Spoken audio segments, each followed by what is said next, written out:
Tumsifu Yesu Kristo. Mungu ni mwema kila wakati. kila wakati. Mungu ni mwema na rafiki yake kwao. Wapendwa sana taifa la Mungu, leo tunaadhimisha sherehe ya Pentekoste kama tulivyosikia katika utangulizi wa misa takatifu. Sherehe ya Pentekoste ndiyo inakuwa ni siku ya mwisho ya kipindi cha Pasaka, na sherehe ya Pentekoste ndio lengo la Pasaka. Kwa maneno mengine tuseme kwamba fumbo la kipasaka linakamilika, na fumbo la kipasaka ni mateso, kifo, ufufuko, kupaa mbinguni na ujio wa Roho Mtakatifu kwa wafuasi wa Bwana wetu Yesu Kristo. Tunakumbuka Yesu alipokuwa na waaga wanafunzi wake, aliwaagiza, mtapokea nguvu kutoka juu, mtampokea Roho Mtakatifu, na ninyi mtakaa katika mji wa Yerusalemu. Mkiipokea nguvu hiyo, mtakuwa mashahidi wangu, mtaitangaza habari njema. Na hawa mitume 11 pamoja na mama Bikira Maria walikaa pamoja Yerusalemu wakingojea nguvu hiyo. Na siku ya Pentekoste ndipo Roho Mtakatifu alipowashukia, na siku hii ya Pentekoste ni siku ya 50 baada ya ufufuko wa Bwana wetu Yesu Kristo. Sherehe ya Pentekoste vile vile ni sherehe ambayo inatufanya tukumbuke kuzaliwa kwa kanisa. Walipojaa Roho Mtakatifu, wanafunzi hawa walifungua milango, wakatoka nje, wakahubiri habari njema ya ufufuko wa Bwana wetu Yesu Kristo. Na katika kuhubiri huko, watu yapata 3,000 walibatizwa katika jina la Kristo, ikazaliwa rasmi kanisa. Kwa sababu hiyo, sherehe hii ni sherehe vile vile ya kuzaliwa kanisa. Waingereza wanasema ni birthday ya kanisa, kama tunavyosherehekea siku ya kuzaliwa sisi. Leo tunaadhimisha sherehe ya kuzaliwa kanisa. Na tunapoadhimisha sherehe ya kuzaliwa kanisa, ni vizuri vile vile sisi wenyewe kujitathmini, kuangalia na kujiuliza kanisa ni nini. Tuangalie jengo, na mtu akituuliza kanisa liko wapi, sisi tunaonyesha wapi. Na kila mtu lazima ajiangalie mwenyewe, sisi ndio kanisa. Sisi hapa ni kanisa, ni mwili wa Kristo. Bwana wetu Yesu Kristo ni kichwa, sisi ni viungo vya mwili huu. Kwa sababu sisi ni kanisa, kwa sababu ni sherehe yetu, tunaadhimisha sherehe yetu. Na kwa sababu hiyo tunaadhimisha ujio wa Roho Mtakatifu, kila mmoja wetu akitambua kwamba tumezaliwa upya, tumebatizwa, tumetumwa kuhubiri habari njema. Na ndio maana masomo yetu yote ya leo yana ujumbe mmoja. Kwanza tumesikia katika somo la tuseme katika wimbo wa katikati, Roho wa Mungu akija anafanya mabadiliko. Kama tulikuwa wakaidi, tunaacha ukaidi. Kama tulikuwa na kiburi, tunaacha kiburi. Roho wa Mungu anafanya mabadiliko, akija tu anafanya mabadiliko. Na ndio maana ujio wa Roho Mtakatifu kwa muumini hamfanyi akae kimya, hamfanyi akae alale usingizi. Roho Mtakatifu anamchochea huyu na kumfanya aanze safari, atoke nje akahubiri habari njema. Roho Mtakatifu anatuchochea.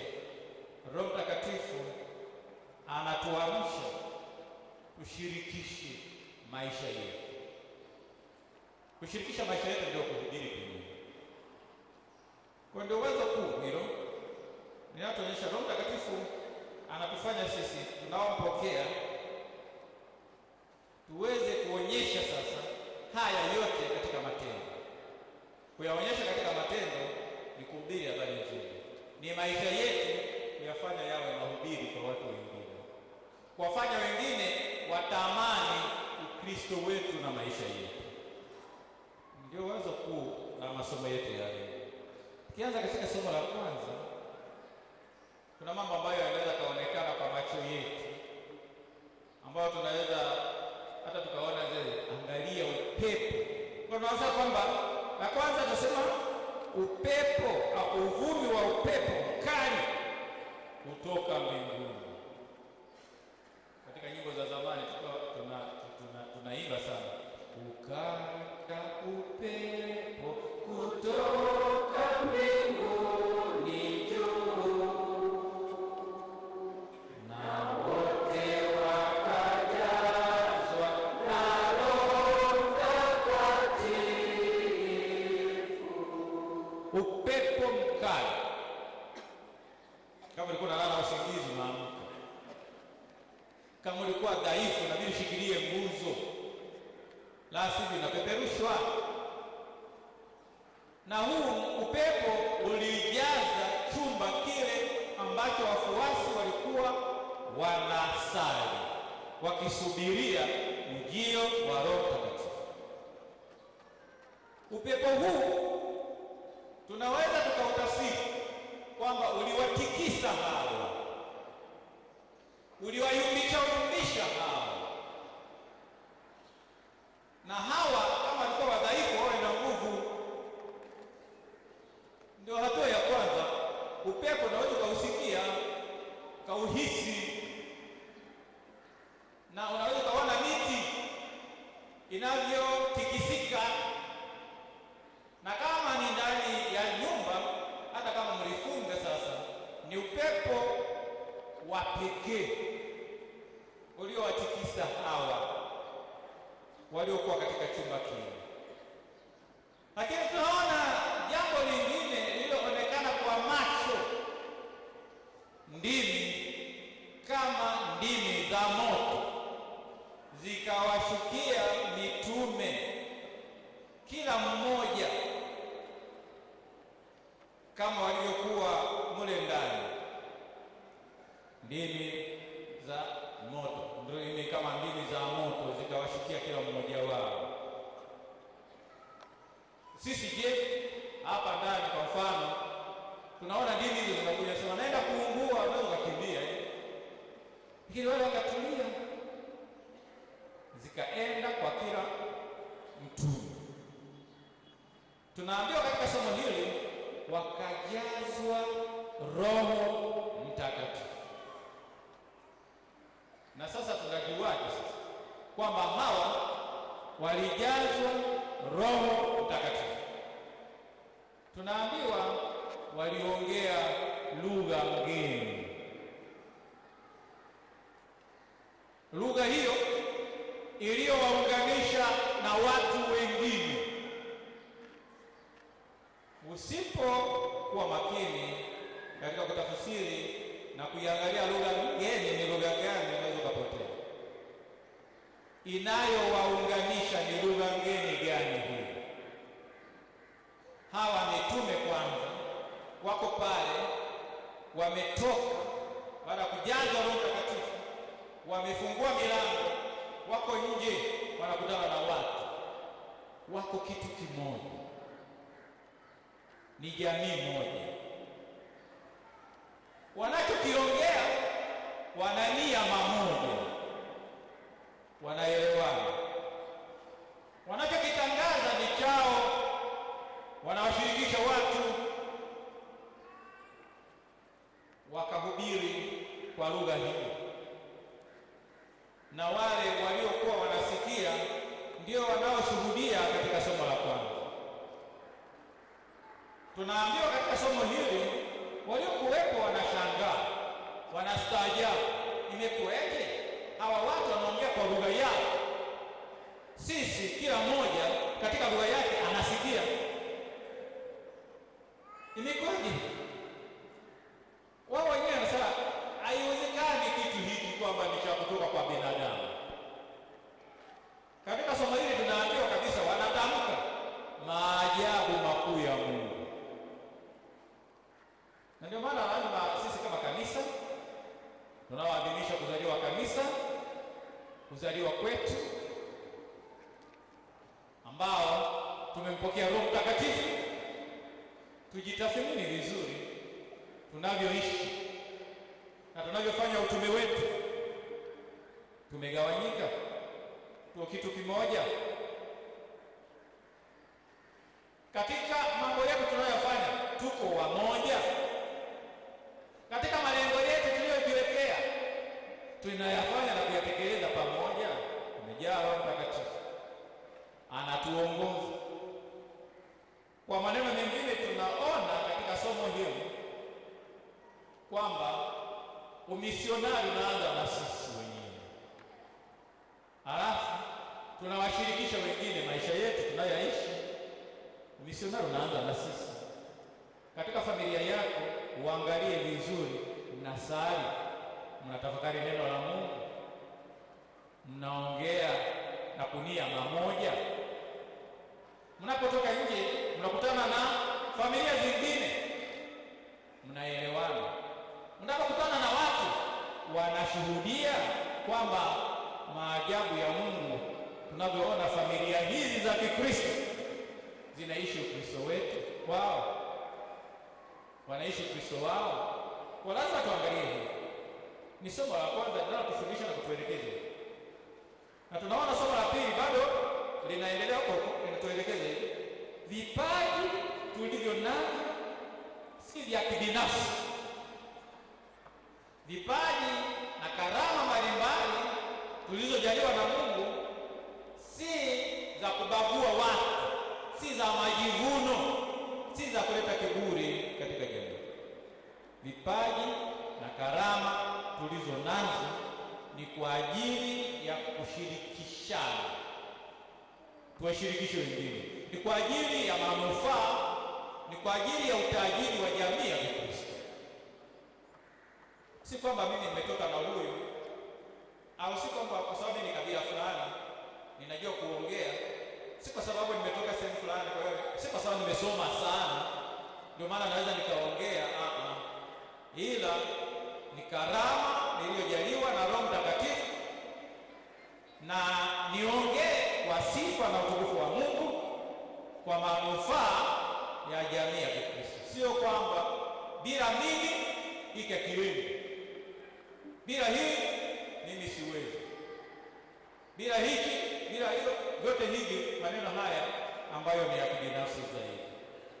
Na ndio maana tunapoangalia taifa, tunapoangalia jamii yetu yale, jamii iliyoendelea katika sayansi na teknolojia, ambayo ukifungua simu yako unaweza kuona nini kinaendelea dunia nzima.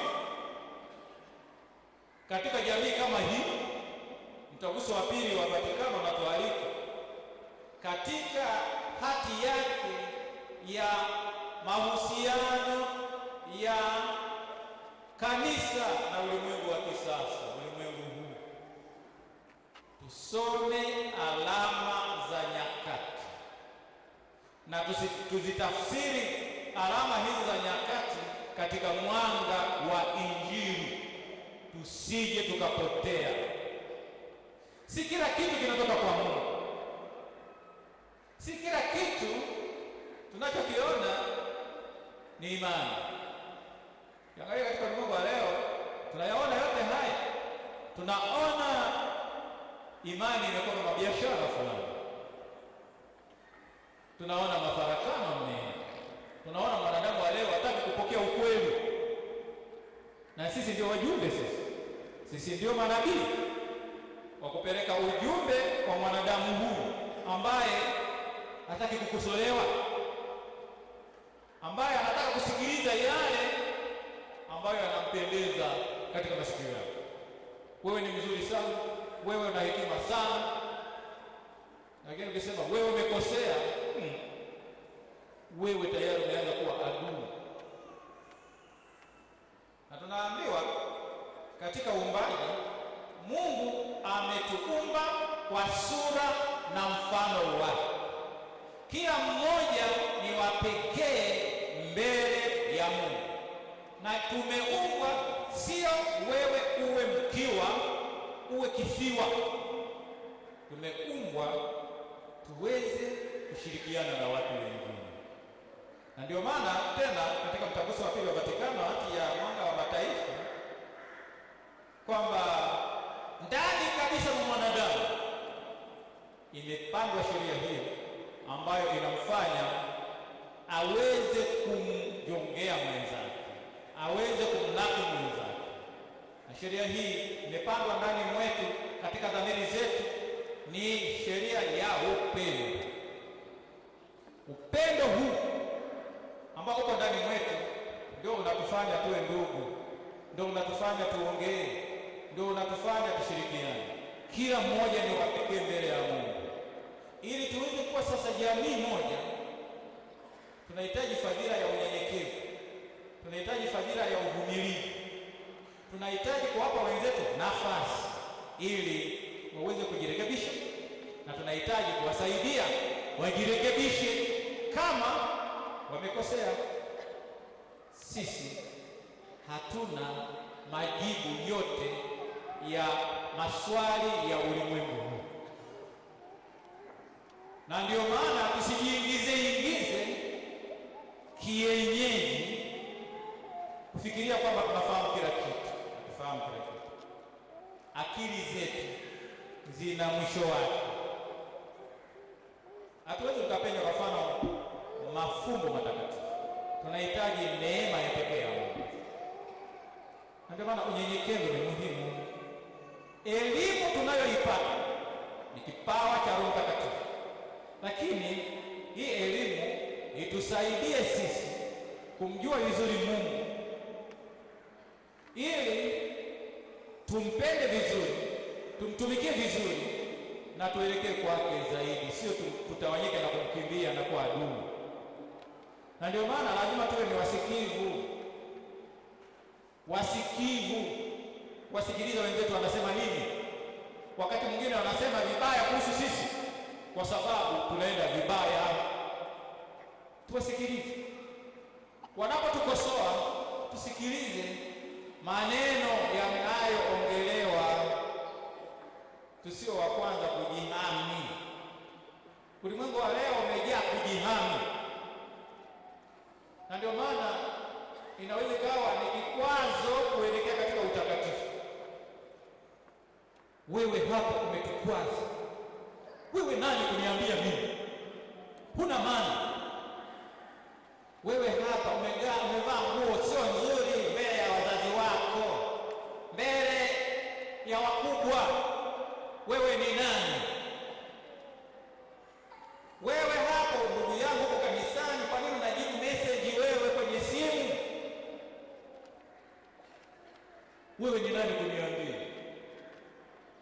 Uwezo kawa kanisani unaongea na simu eti mtu anakuita anasema, "Samahani niko kusali, nitakuita baadaye." Uko kanisani. Unasali kweli? Hatujui wewe. Na ndio maana wakati mwingine tunakumbushwa tuzime simu zetu. Tunakumbushwa tena wakati waliojiandaa ndio waenda kukomunika. Bwana hatujui wajibu huu.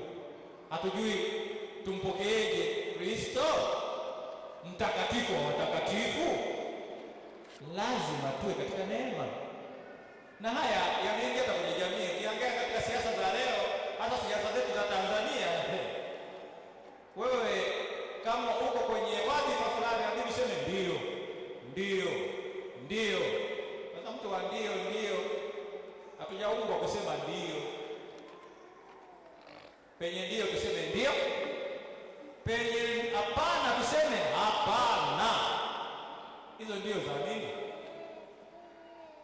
Ndio maana hata kitu fulani tuko katika uchaguzi mwaka huu, katika uchaguzi unachagua mbunge wako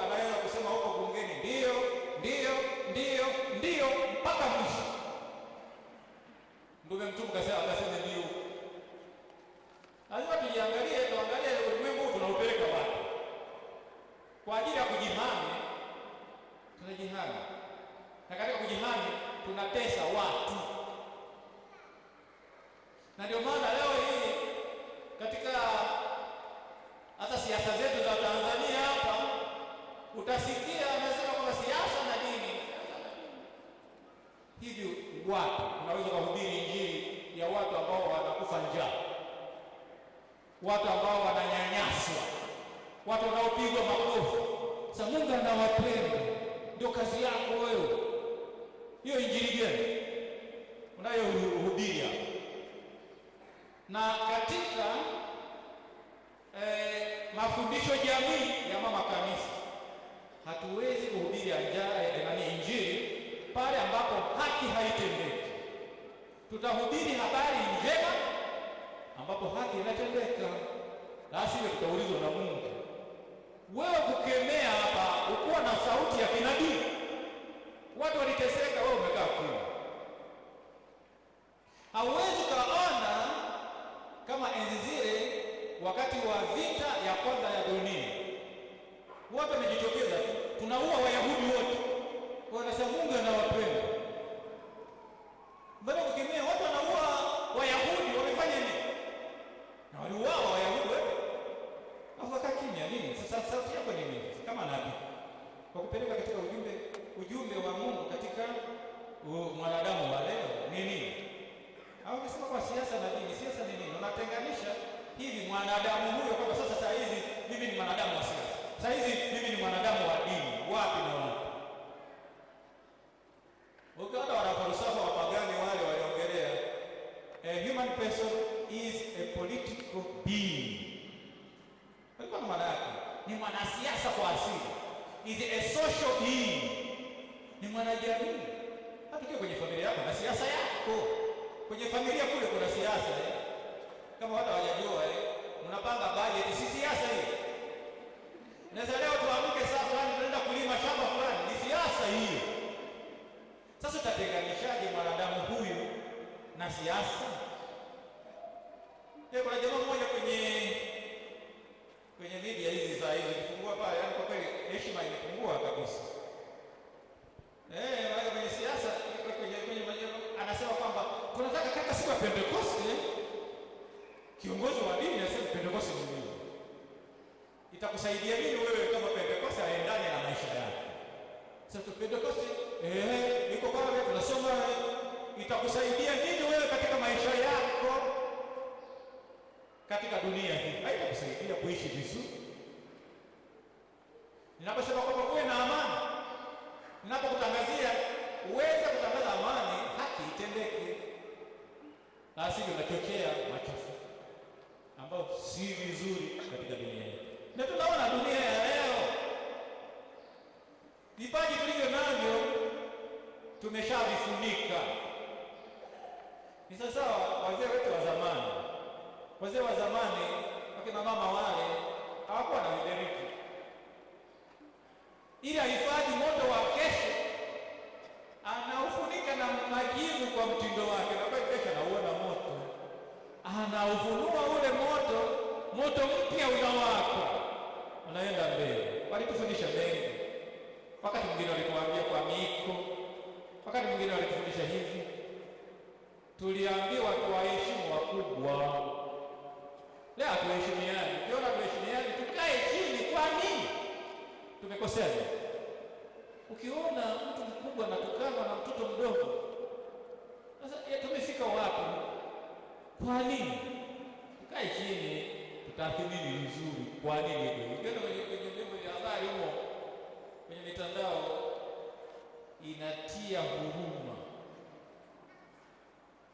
Na ndio maana tukiangalia Agano la Kale, ukisoma katika kitabu cha Mwanzo sura 11, utakutana na hadithi na masimulizi ya mnara wa Babeli. Katika sekwensia yetu tumesali vizuri kumuomba Roho Mtakatifu asije akatupata ya mnara wa Babeli. Kiburi, majivuno, na vile haya yanafanya usipokee hata marekebisho, kwamba uwezi kukosea. Sisi sio malaika. Na Mtakatifu Agustino anakuambia kabisa, ili tufike mbinguni lazima tuongozane. Katika kuongozana tunahitaji unyenyekevu. Unyenyekevu huu anapokuambia mwenzako, akikwambia kanisa kuna kitu fulani, hata kama bado hujajua vizuri, kaa chini. Kwa nini ananiambia? kuna kitu gani? Kaa chini, jitathmini vizuri maisha yako, angalia ili si ukapotea. Na kwa sababu tunahitaji utulivu, tunahitaji usikivu, kuwa na sikio la kusikiliza wenzao wanasema nini kusudi. Unyenyekevu hauzwi, ni fadhila ambayo inabidi uweze kuiendeleza katika maisha yako kwa neema za Mungu, kwamba mimi sina majibu ya dunia hii, nahitaji sana msaada wa watu wengine. Na hiki kitakusaidia. Watu wakikwambia hilo utakaa chini unasema hivyo. Lakini katika maisha yangu, katika binadamu wangu, inaonekana nina eneo la ujinga. Ile eneo silifahamu, wenzangu wananiona, wanaponiambia wananisaidia mimi. Nina eneo la giza ambalo sijui chochote, ni Mungu peke yake anajua. Kwa sababu yeye niangalie ili nijirudi. Ndio maana utaona utofauti wa Pentecost na mnara wa Babeli. Kiburi, majivuno, kulinga kuliwafanya waseme wanajua kila kitu, wanaweza kufanya wanavyotaka. Ujenge mnara ufike kwa Mungu. Maana yake ni kufanana naye. Aweza akakupokonya akakimbia, utamdaka tu. Hatuwezi kusema hivi. Ndio maana ukiguswa kidogo tu naumwa wewe. Hata kama na nini, hata haya tunayotafuta, hata kusema kwamba kuna ufisadi, kuna wizi. Kwa mfano hii, haya yote tunayoiba tunafanya nini? Haya yote hatutaenda nayo. Tunapokufa tutakufa tu. Sasa tukiangalia mbele, tuangalie haya, tutathmini safari hiyo ya kumwendea Mungu na kufa katika hali gani. Watu watanizomea kwamba nilikuwa fisadi, watasema nilikuwa jizi, nilikuwa mlevi, apendani na watu, au mtu wa Mungu. Lazima tuangalie haya. Usipoangalia tunapotea. Kila mtu akianza kujihami tu, likitokea neno limeongelewa, hata kusema amesema hivi. Hapana. Tutathmini vizuri. Ndio maana leo hii tunapoadhimisha sherehe ya Pentecost. Sherehe ya Pentecost hiyo, Roho Mtakatifu atushukie Watanzania wote ili tuwe kitu kimoja. Yesu alituombea katika sala yake ya kikuhani. Kusoma Injili ya Yohana sura ya 17. Baba Mtakatifu, uwafanye hawa watu wawe na umoja kama sisi tulio na umoja, kwa sababu hawa watu hawa ni sura na mfano wa Utatu Mtakatifu. Na ili wawe hivyo, unyenyekevu ni muhimu, na unyenyekevu ni udongo mzuri ambao upendo unastawi. Na upendo tunaongelea si upendo wa nyimbo, ni upendo wa sadaka, ni upendo kumpokea mwenzako alivyo, ni upendo ambao unampokea mwenzako alivyo na hauchujuki, si wa kudanganyana, si wa unafiki, si wa ndio. Ndio Kusino katika maisha yake akiongea na watawa wake, mara kwanza alisema kwamba kuna watawa wengine katika Mungu wanasema kwamba nafanya bidii niweze kufika mbinguni. Sasa tunahitaji neema za Mungu ili tufike mbinguni. Sasa rafiki wa kweli sio yule anayeficha kidonda cha rafiki yake anaozesha mguu. Rafiki yake anamwambia, ukimwambia mganga atasema kwamba ataleta atachokonoa panauma. Kwa naomba usimwambie mganga. Na nasema sawa rafiki yangu. Wewe si rafiki wa kweli. Rafiki wa kweli ndiye anasema, mganga, huyu mtu ana kidonda kinaozesha mguu, wachokonoe ili wadudu waungue pale, waunguze pale, apone kidonda. Huyo ni rafiki wa kweli. Rafiki wa kweli ni yule anayekwambia ukweli ulivyo. Rafiki wa kweli ni yule ambaye anakuongoza wewe kumwona Mungu, si yule anayekupotosha, sio yule anayekwambia kila siku ndio. Ndio maana anasema tuachane na ulimwengu wa leo huu wa kusikiliza tu yale ambayo ni mazuri kwetu. tupokee upande mwingine unatusaidia sisi kwenda mbele. Na ndio maana katika injili ya leo Kristo mfufuka aliona zawadi ya pekee kwa wafuasi ni amani, kwa sababu wamejifungia. Na sisi katika mioyo yetu tumejifungia wakati mwingine. Hatutaki kusikiliza cha mtu ambacho ni kibaya. Tumejifungia. Kristo mfufuka katika sherehe ya Pentekoste katika injili ya leo anatuambia amani iwe kwako. Fungua mamilango hayo. Pengine unakosa na hewa, amani iwe kwako. Umesongwa na mambo mengi ya dunia hii yanayokufanya usiweze kutoka nje yako, amani iwe kwako. Na akasemaje? Kama Baba alivyonituma na mimi nawapeleka ninyi katika ulimwengu huu. Na mnapoenda mnahitaji nyenzo. Pokeeni Roho Mtakatifu. Huyu Roho Mtakatifu wasaidie kuwaongoza watu, kuwaondoa katika vikwazo vinavyowafanya wasiwe rafiki wa Mungu. Dhambi. Wote mtakaoondolea dhambi wameondolewa. Hiyo ni muhimu. Dhambi ziondolewe ili tumuone Mungu. Ukungu huo uondoka. Wakati fulani tunaanza kuchukua nafasi ya Mungu tuabudiwe, sio vizuri. Tutafute utukufu wa Mungu. Tutafute sifa za Mungu, sio sifa zetu. Maana tukifanya hivyo kama tunatafuta sifa za Mungu, kwa sababu sisi ni watoto wa Mungu, utambulisho wetu tutamwendea Mungu pasavyo. Na Yesu anaposema wote mtakaoondolewa dhambi wameondolewa, wanapata uwezo wa mitume kufanya kazi hiyo katika kitubio. Na sisi waumini tuwe na fadhila ya msamaha. Roho Mtakatifu anaendana na msamaha vile. Maneno mawili muhimu katika maisha yetu lazima yaende sambamba. Roho Mtakatifu kimbele, msamaha pia viende pamoja. Na tunayaona yanawekwa pamoja katika injili ya leo. Msamaha wa dhambi, Roho Mtakatifu. Anayewezesha yote haya ni Roho Mtakatifu. Na kwa sababu hiyo tuwe na msamaha. Na ili tuwe na msamaha tunahitaji uvumilivu, kuvumiliana katika maisha yetu. Na ndio maana tunamwangalia Yesu na tunamwangalia Roho Mtakatifu. Ni Mungu anayekaa kwetu.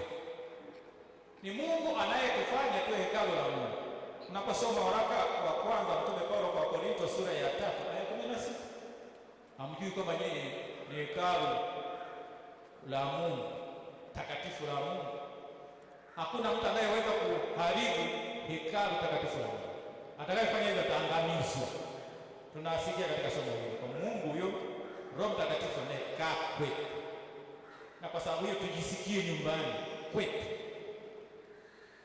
Lakini vile vile Roho Mtakatifu ni Mungu anayetupa nguvu ili kupambana na vishawishi vibaya na kuonyesha ushuhuda wa Yesu Kristo katika maisha yetu na familia zetu. Ni Roho Mtakatifu anatuwezesha. Ni Mungu anayetutakatifuza. Katika sakramenti ya ubatizo tumepewa neema ya utakaso. Katika sakramenti ya kipaimara tumefanywa kuwa maaskari hodari wa Yesu, wa kulinda imani na kuitetea imani na kuishuhudia imani. Katika kitubio ni Roho Mtakatifu anauwezesha kupatana na Mungu katika maondoleo ya dhambi, kama tulivyosikia katika somo la Injili. Katika Ekaristi Takatifu Roho Mtakatifu anawezesha Kristo awepo kati yetu na sisi tuweze kushiba, tupate chakula cha Roho. Roho Mtakatifu huyu katika sakramenti ya daraja takatifu na ndoa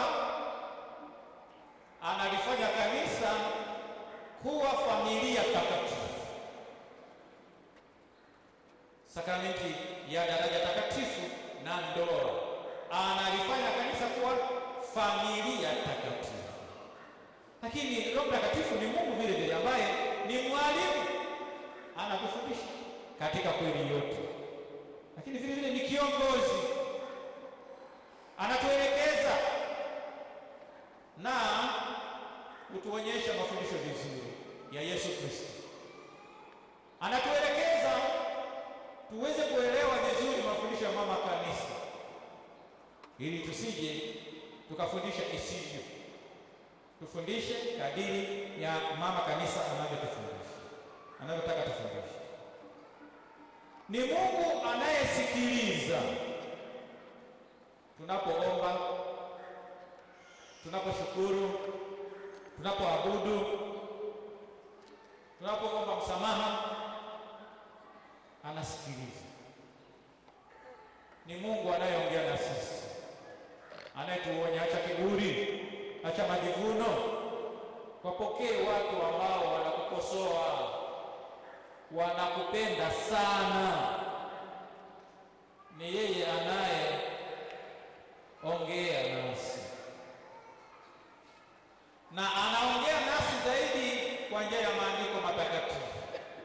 Tusome maandiko matakatifu vizuri, yatulee, yaweze kutuongoza kumwelekea Mungu. Roho Mtakatifu ni mpaji wa mapaji 7. Katika hili Wagiriki walisema tunapokea nguvu kutoka kwa Mungu, karisma, kipawa kutoka kwa Mungu, vipawa kutoka kwa Mungu, karismata. Tunapokea hivi, na kwa sababu hiyo vipaji tulivyo navyo yote tunayofanya, Roho Mtakatifu anatuongoza. Kwa sababu tuishi vizuri. Uwe muumini, uko katika siasa, uwe katika kumhubiri Yesu. Na wewe usije ukaanza kujigawa. Saa hizi niko kanisani, saa hizi niko kwenye siasa. Ukiwa kwenye siasa unaongea uongo na unaendeleza bio zako hizo. Ila penye hapana useme hapana, penye ndio useme hapana, kwa ajili ya kunusuru na vile vile kumtangaza Yesu Kristo katika kazi yako ulio nayo. Kwa sababu unaposema ndio ili ulinde maslahi yako, wewe ni mbinafsi, na katika ubinafsi wako unafanya wengine ambao hawana wadhifa wowote waumie. Lakini sisi sote tumewekwa katika jamii moja kuliko na diakonia, huduma, kuhudumia. Na Yesu alituonyesha katika karamu ya mwisho, tuoshe miguu wengine, tuonyeshe hivyo kwa watu wengine. Kwa sababu hivyo nisije nikawa nasema tu ndio zangu hizi wakati naumiza watu wengine. Tuangalie yote haya ili Mungu aniongoze vizuri, tumhubiri apendao. Sisi ni sisi, mimi hapa ni mimi hapa, niwe kwenye siasa, niwe hospitalini, niwe kwenye biashara, ni mimi Mkristo. Na ndio maana kuna hivyo wimbo ule unasema nimezaliwa katika moja takatifu Katoliki la mitume, na sakramenti hizo 7. Na kwa sababu hiyo msije nikajigawa. Saa hizi niko kwenye siasa, saa hizi niko kanisani. Kwa kanisani na nyenyekevu, kwenye siasa muongo mkubwa. Yeye nisaidio. Nikiwa kanisani najidai niko hivi, huko ni kujidai na unafiki wa hali ya juu. Tumeitwa kumtangaza Yesu Kristo, sio kwa ajili ya kutangaza sifa za watu wengine. Na kwa sababu tumwombe Roho Mtakatifu aondoe, tuseme aoshe machafuko yetu. Tumechafuka, tunatisha, apanyeshe mpaka vipetu, tunashindwa kuzaa matunda mema kwa sababu mvua haijanyesha. Roho Mtakatifu atumwagilie neema zake, aponye majeraha. Tumejeruhiwa na watu wengi, wakati fulani tumetelekezwa, aweze kuponya majeraha yetu, alegeze ukaidi wetu, tuweze kutambua kwamba ni wakosefu sisi, tunahitaji msamaha. Aweze kupasha moto ubaridi wetu, tusiwe wabaridi, tuweze kupata tuwe wa moto, tumhubiri Yesu Kristo. aweze kuonyesha anyoshe upotovu wetu, ili tupokee tuzo hilo na mbinguni. Tunasema kwamba bila wewe mwanadamu hana kitu, kwake yote yanakosa. Roho Mtakatifu anatusaidia. Tumuombe atusaidie katika dunia yetu, na tuliombee taifa letu, amani, uelewano, na watu watambue wajibu zao. Tumuombe Mungu Roho Mtakatifu huyo atuongoze katika mwaka huu wa uchaguzi, ili tupate viongozi watakaotuongoza, tumjue Mungu vizuri, tumuogope Mungu, sio kutukanana, sio kushambuliana. Ukiona mifikia yako hiyo kwa kitu si sawa. Sasa hivi heshima inaanza kupungua katika dunia. Tusipoheshimiana sisi, tutasemaje tunamheshimu Mungu? Tuheshimiane, tuweze kutunza Waafrika wetu. Mwafrika kwa asili ni mwanafamilia, ni yule ambaye akipata furaha anawaalika wengine wafurahi pamoja naye, akipata huzuni walie naye, tuwe pamoja hivi. Mwafrika huyu ni mwenye heshima mbele ya wakubwa, lazima kuwa na heshima. Maadili yetu yameporomoka. Tumwombe Roho Mtakatifu ayaoshe haya machafuko haya, ili tuweze kuwa salama. Maanake mwisho wakati watoto wanawaita wazazi dingi. Jamani, mwana baba yako sio dingi. Nenda kwa lugha hiyo, dingi ni kitu. Kwa kweli ni kitu kweli jamani. Mwisho tutaanza kumwita Mungu dingi. Tutabadilisha baba yetu, sema dingi wetu ndiye mbinguni kweli. Tunaelekea wapi katika lugha hizi? Turejeshe heshima. Heshima.